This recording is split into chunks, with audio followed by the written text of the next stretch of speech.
Hi, my name is Ashton Calico, and for Project 3, I'm doing a PowerPoint presentation on the chapter about exceptionalities.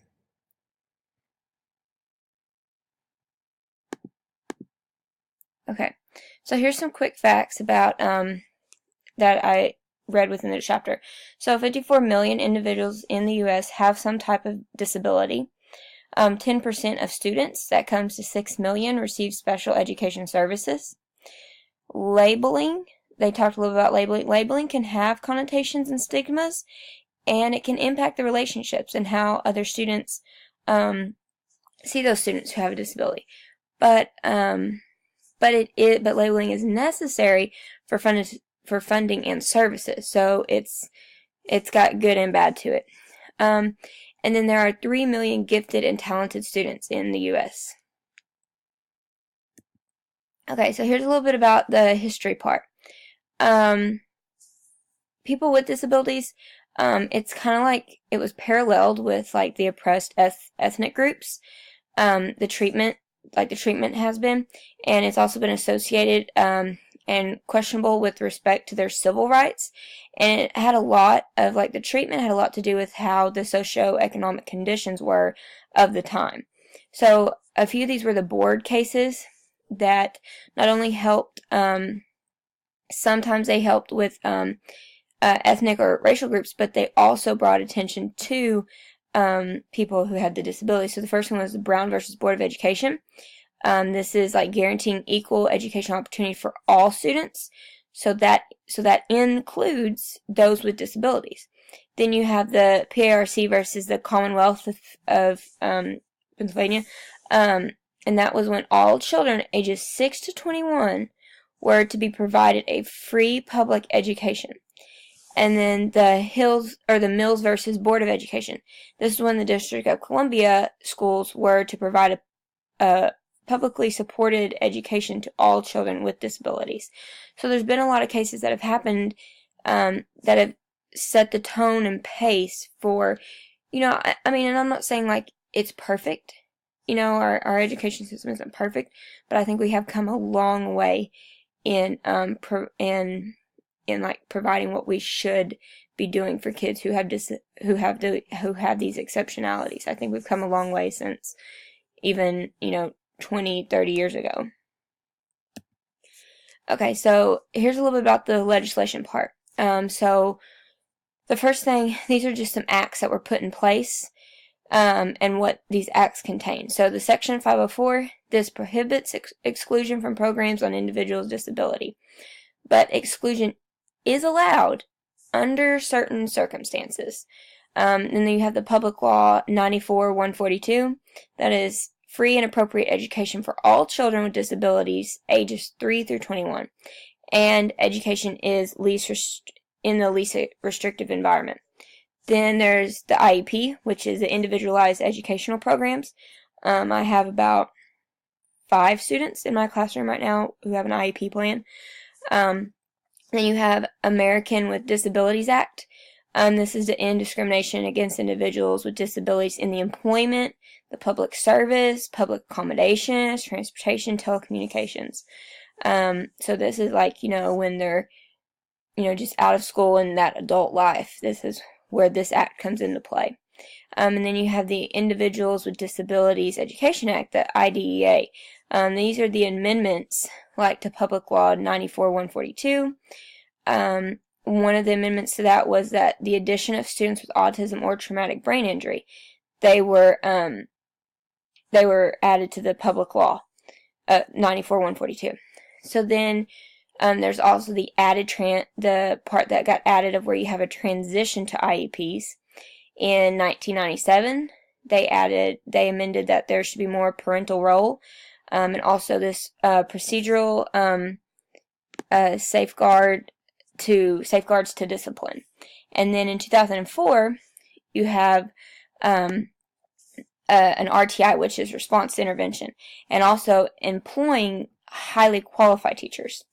And then there's the act called the Javits Gifted and Talented Students Education Act.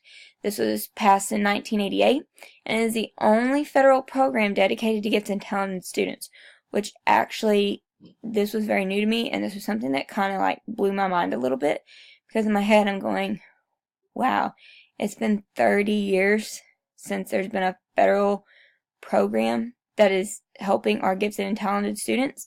30 years ago, there's so much more technology now than there was 30 years ago. And these kids who are gifted and talented, like, they should be, I think we need to, like, put some advancement on these types of acts. Okay, the next topic is on society. So, like in media, they usually show people with disabilities, and when they do it, they show them in more like a childlike manner, or they just show them who have severe disabilities. And when I read that, I was like, oh, I know what they're talking about. Like, I've seen movies, I've seen shows where I'm like, that seems how they are, people who have disabilities, how they're portrayed, and that's just not how everybody who has a disability is. Then the individuals who move away significantly from physical norms, they're the ones who are more likely to receive that rejection.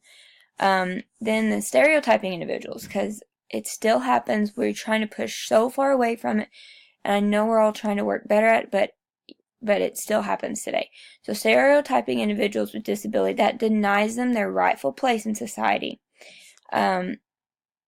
Failure for adequate educational and vocational opportunities, this can lead to social and economic inequality. If our schools don't have programs set in place for these older students with disabilities, like in high school, if they don't have adequate, programs to help them do stuff when out of the school age, this is going to lead to a negative impact in their life. And then individuals with disabilities, they can oftentimes find comfort and security with each other, and sometimes they often form their own social structures. It is neat to see the different groups and different programs who are formed who specialize in certain disabilities. How there are like groups of people who get together and meet. Okay, the next topic is culture. So the law requires that all language minority students to be educated in sheltered English immersion programs for a period of 1 year before they're allowed to do anything else or, check for disability or exceptionality. They have to be in that program.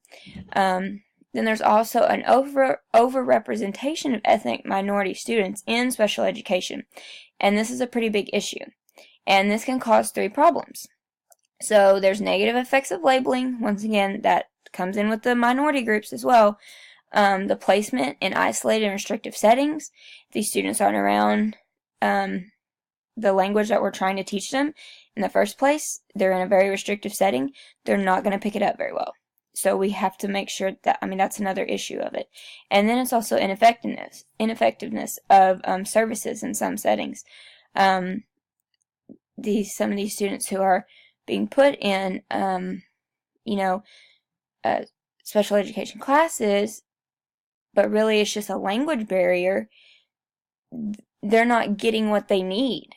Maybe it may help a little bit in little bitty ways, but it's not what they need.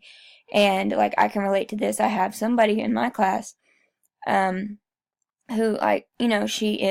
she's very, very low below grade average, very, very low below grade level in reading and in math. Her English is okay. But, at 3rd grade, I'm trying to talk with other teachers around just to find out if, do we need to start looking at, maybe putting her into some resources class, or is it still a language barrier? That's what I'm trying to work on right now, too, in my class. Then this is the teaching part of it. So teaching children with exceptionalities. So big 2 things they talk about is you need to check records carefully to determine if there's going to be possible problem situations in the classroom. And be aware of unique needs of exceptional students. I have a total of 5 students who are who would be listed as having exceptionalities. One of those is gifted and talented, and 3 of those are in special education, and one of them is a self-contained student. And I have to talk with that teacher. I have to talk with our special education teacher a lot just to make sure, because I didn't start teaching until January. They had a teacher before me. And so when I came in, I had to talk with a lot of the other teachers. I had to read a lot of records and figure out what was going to be best for a lot of these students so that I could create the least amount of problems as possible. So one of the big things is communication. That exceptional children are perceptive, very sensitive to those nonverbal cues, and they can pick up those hidden messages like body language. They can pick up on it. Acceptance. So you can just have that open and positive attitude. If you're closed off and you seem like it's a negative thing, the other students are going to pick up on your classroom that it's a negative thing to have them in your classroom. So even when this child is disruptive and stuff, like, I find ways to just talk to him, and we just go about like we are just in a normal setting, especially if we have inside recess is the main thing, where we really have to work on being around a lot of other students and making sure we don't have any behavior or problems that are set up in the classroom that could happen. There's also just that freedom to grow. Students with the disabilities, they need acceptance, they need understanding, and they need freedom to grow. And that's what I'm learning a lot about this year in my first classroom. I really am. Okay, and so the last part is normalization and inclusion. So normalization is making available to all persons with disabilities those patterns of life and conditions of living as close as possible to regular circumstances of society. So providing those instances that are close as possible to the real world to them. And then the next part is inclusion. So there's 3 parts to inclusion. First part of inclusion is the placement of special education students in general classroom settings. Okay, now the second part is you can have full inclusion, which that involves serving students with disabilities entirely within the general classroom, and which in our school, when you have a mental disability, those are the students who spend time with you and then time with other teachers as well. But then I could see where the full inclusion, that involves students who probably just have a physical disability, like a wheelchair, or maybe they're missing a limb, or hearing aids, or you can see the difference kind of in what would be needed, and that's just has to do with what you talk through with other teachers as well to figure what's best for them. And then the third part is that federal law requires the least restrictive environment, so that's the non-inclusion environment, which is the educational setting closest to a general education setting in which the child with a disability can be educated. So that's why we have these. I don't know how anybody else's is, but my school has a wonderful special education program. The self-contained teachers, she has an awesome classroom setup. They are set just like a regular education. It is just awesome when you walk in there and see that. And so is the resource teacher. Their classrooms are all set up really, really great. And I've seen some other schools as well that I used to sub in. When I subbed in special education classrooms, they had some awesome setups. And I think that a lot of the schools in the few that I've been to in the area I've been to, I see a lot of good special education classrooms. I was really just astonished and amazed with how they have it set up. Okay, and so that is the presentation on exceptionalities. Thank you.